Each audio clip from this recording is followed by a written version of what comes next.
Welcome back to my channel Keerthika's kitchen diary. আশা করছি আপনারা সবাই খুব ভালো আছেন, সুস্থ আছেন।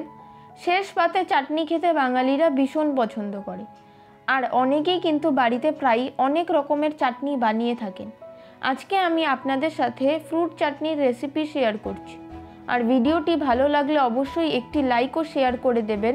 আর আমার চ্যানেলে নতুন হলে চ্যানেলটিকে সাবস্ক্রাইব করে পাশে থাকা বেল আইকনটি ক্লিক করে দেবেন, যাতে আমার রেসিপিগুলো সবার আগে আপনাদের কাছে পৌঁছে যায়। তাহলে আসুন দেখে নেওয়া যাক আজকের এই রেসিপিটি।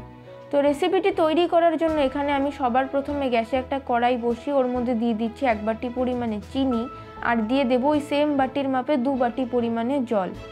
যেই কাপ বা বাটির মেজারমেন্টে চিনিটা নেবেন, সেই কাপ বা বাটির মেজারমেন্টে 2 কাপ বা 2 বাটি জল দেবেন। এবারে চিনি আর জলটাকে ভালো করে ফুটিয়ে আমরা চিনিটাকে মেল্ট করে নেব। দেখুন চিনিটা আমার ভালোভাবে গলে গিয়েছে। এবার চিনিটাকে হালকা ফুটিয়ে নিয়ে আমি ওর মধ্যে দিয়ে দেব 2 টেবিল চামচ পরিমাণে দুধ, যাতে চিনির মধ্যে যে নোংরাটা থাকবে সেটা যাতে বেরিয়ে আসে। একটু নাড়াচাড়া করতেই দেখবেন দুধটা থেকে একটা ফোমের মতো তৈরি হবে চিনির শিরাটায়, সেটাই কিন্তু চিনির ময়লাটা। এবারে এটাকে আমরা একটা ঝাঁঝরি হাতার সাহায্যে ছেঁকে ফেলে দেব। চিনির শিরা করার সময় এই স্টেপটা ফলো করলে কিন্তু চিনির শিরাটা একদম পরিষ্কার ক্রিস্টাল ক্লিয়ার তৈরি হয়। দেখুন শিরাটা থেকে আমি সব নোংরাগুলোকে বের করে নিয়েছি। এবারে আমি এর মধ্যে দিয়ে দেব খেজুর। খেজুরগুলোকে আমি বীজ বার করে পিস করে কেটে রেখেছি। এবারে খেজুরগুলো একটু নাড়াচাড়া করে আমি ঢাকা দিয়ে দেব, যাতে খেজুরগুলো একটু সিদ্ধ হয়ে যায়। মিনিট 2 ঢাকা রাখার পর আমি ঢাকাটা খুলে দেব। দেখুন খেজুরটা কিন্তু আমার সেদ্ধ হয়ে গিয়েছে, কিন্তু খেজুরটাকে আমি খুব বেশি সেদ্ধ করিনি যেটাতে এটা গলে যাবে, জাস্ট হালকা একটু ভাপিয়ে নিয়েছি।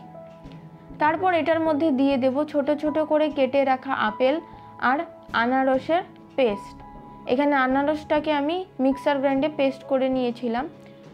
তারপর এটাকে হালকা নাড়াচাড়া করে ওর মধ্যে আমরা দিয়ে দেব কিছুটা পরিমাণে কিশমিশ আর কাজু, আর দেব ছোট ছোট করে কেটে রাখা আমসত্ত্ব। এবারে আমসত্ত্বটা দিয়ে আমি এগুলোকে নাড়াচাড়া করে মিশিয়ে দেব। তারপর হাই ফ্লেমে কিছুক্ষণ এগুলোকে ভালো করে ফুটিয়ে এই সমস্ত কিছুকে হালকা করে সেদ্ধ করে নেব। দেখুন চাটনিটা আমার ভালোভাবে ফুটে গিয়েছে।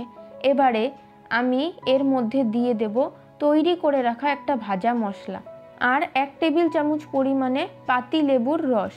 এখানে ভাজা মশলাটার জন্য আমি 2টো শুকনো লঙ্কা আর 1 চা চামচ গোটা মৌরিকে হালকা রোস্ট করে মিক্সার গ্রাইন্ডারে গুঁড়ো করে রেখেছিলাম। তারপর ভাজা মশলা আর লেবুর রসটাকে আমি চাটনির সাথে ভালো করে মিশিয়ে এটাকে আবারও কিছুক্ষণ ভালো করে ফুটিয়ে নেব।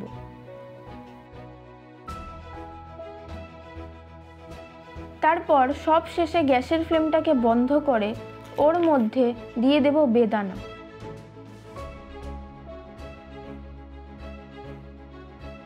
তারপর বেদানাটাকে ভালো করে চাটনির সাথে মিশিয়ে দিলেই কিন্তু আমাদের ফ্রুটস চাটনি একদম তৈরি হয়ে যাবে। কিন্তু এটা সাথে সাথেই সার্ভ করা যাবে না, এটাকে কিছুক্ষণ ঠান্ডা করে নিতে হবে। তারপর এটাকে আমরা একটা পাত্রে তুলে নেব। এই ফ্রুটস চাটনিটাকে আপনারা অনেক দিন ধরে ফ্রিজে স্টোর করে রেখে দিতে পারেন। রেসিপিটা কেমন লাগলো অবশ্যই জানাবেন। যদি ভালো লেগে থাকে তাহলে আপনারাও এভাবে বাড়িতে ফ্রুটস চাটনি বানিয়ে নিতে পারেন। আশা করি আপনাদের সকলেরই ভালো লাগবে। আমার চ্যানেলে নতুন হলে সাবস্ক্রাইব করে নেওয়ার অনুরোধ রইল। পাশে থাকা বেল আইকনটি অবশ্যই ক্লিক করে দেবেন আমার চ্যানেলের আপডেট সবার আগে পাওয়ার জন্য। আজ তাহলে এ পর্যন্তই, আবার হাজির হয়ে যাব অন্য কোনো রেসিপি নিয়ে। ভালো থাকবেন, সুস্থ থাকবেন, ধন্যবাদ।